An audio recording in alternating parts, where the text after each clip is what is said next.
Everything evil is now being called good. Everything good is being called evil. We're watching everything just turned upside down, and how fast it's all happening. I've only been here in America for 24 years now, and I'm stunned at the rapidity of the degeneration of this society all around, and it's an orchestrated assault.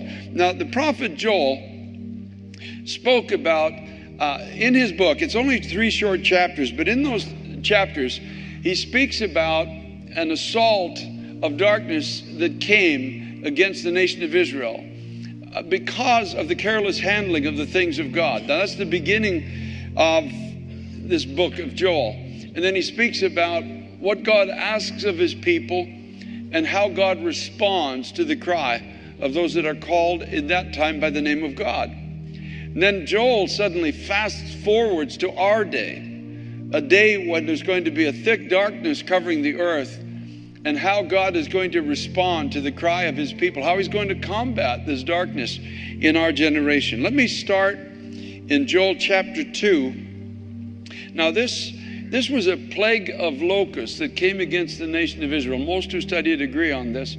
Speaking of these plagues of locusts in chapter 2, verse 7, Joel said, they run like mighty men. They climb the wall like men of war. Everyone marches in formation. They do not break ranks. You ever noticed how difficult it is for the people of God to walk in unity? And how easy it seems to be for people who are evil to walk in unity according to their purpose?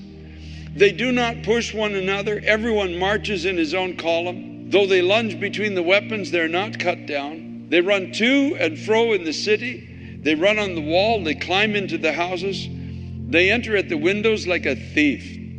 The earth quakes before them. The heavens tremble. The sun and the moon grow dark, and the stars diminish their brightness. Can you just imagine living at a day like this, when the plague of locusts is so thick, so dark, so powerful, that you suddenly realize, God, there's nothing we can do to stop this. And this darkness that is invading our nation is going to take away our hope, our provision, our future. But what can we do? How can we combat this? We can't fight it in the natural. You know, it talks about, even though they probably formed some different types of weapon as they saw it against this onslaught, but it seems like it was making no difference. But here is what the Lord tells the people to do. Blow the trumpet in Zion, verse 15. Consecrate a fast and call a sacred assembly. Gather the people, sanctify the congregation.